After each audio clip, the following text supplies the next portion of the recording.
With the recent Dubinsky controversy coming to light, I decided, really, would there be any better time to do one of these for a player that is amongst the most deserving? I am going to try to do my best to be as matter-of-fact as possible, but as a Pens fan, it won't always be easy. So, obviously, he believes that Sidney Crosby is a dirty player and gets by with a lot. Okay, well, he might, but what we're going to do is to take a deep, introspective look at Dubinsky in order to see if he should be talking, if you get me on that. And with that, here are the top 5 jerk moments from Brandon Dubinsky.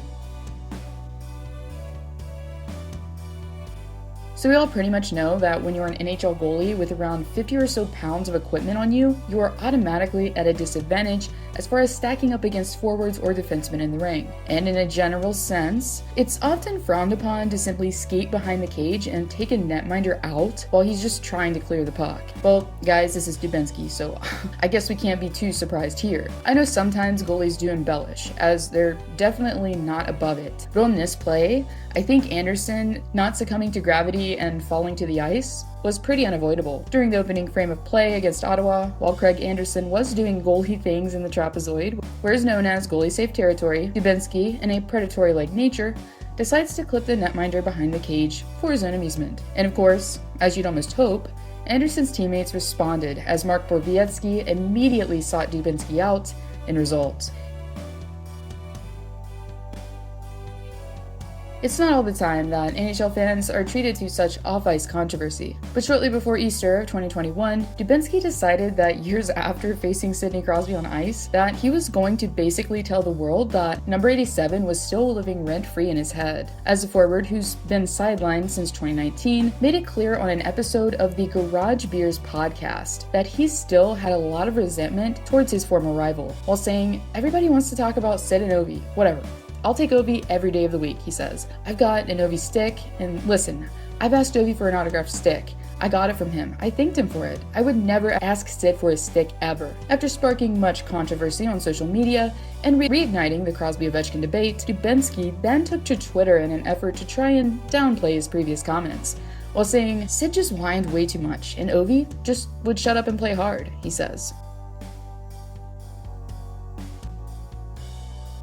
During a regular season game against Anaheim, Dubinsky decided to spice things up a bit during the remaining seconds of the second period, as he decided to target Saku Koivu while he was passing the puck and trying to make a play. Dubinsky could be shown blindsiding Koivu as he had no real time to protect himself and react, as he was preoccupied. And according to the announcer, Dubinsky decided to equate his shoulder with Koivu's jaw, as he clipped at number 11. Koivu, who laid motionless and knocked out for a brief point in time, was finally able to gather himself while being helped off the ice by his teammates. Dubinsky in turn was given a 5-minute major plus a game misconduct, which resulted in him being ejected from the contest. Following the altercation, Dubinsky had his own opinions, while saying, "Obviously, I don't think I'm a dirty player, and I don't think I was targeting his head. I thought my shoulder and elbow were tucked. I understand that the league is trying to crack down on hits to the head. I don't think that was one. Like I said, I don't think I targeted his head there, but I feel bad that Koivu didn't return to the game," he says.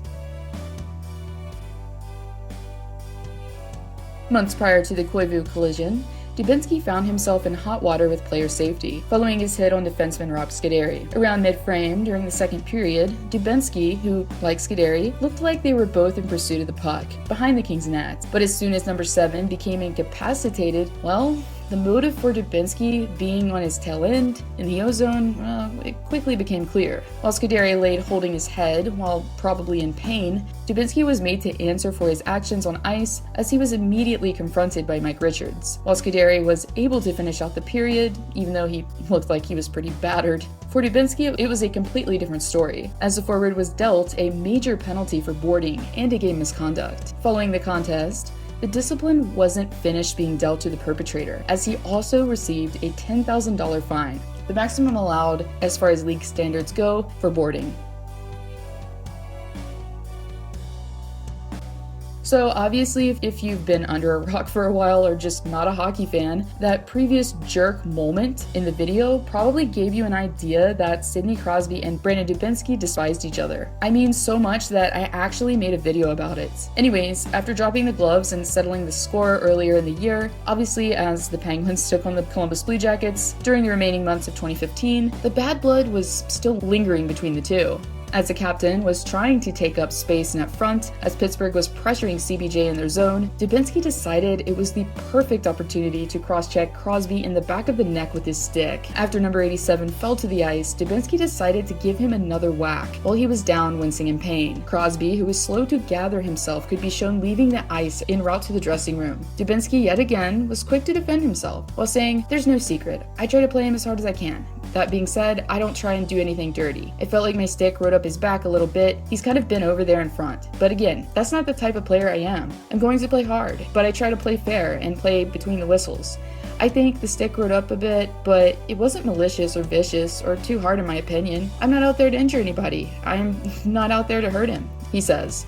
Anyways, take that how you will, but the league didn't exactly see it the same way, as they dealt Dubinsky a one-game suspension for his actions. Crosby, on the other hand, had his own differing opinions. "I'm not surprised," Crosby said afterwards. "If I was going to get one of those shots, it would probably be from him," he says.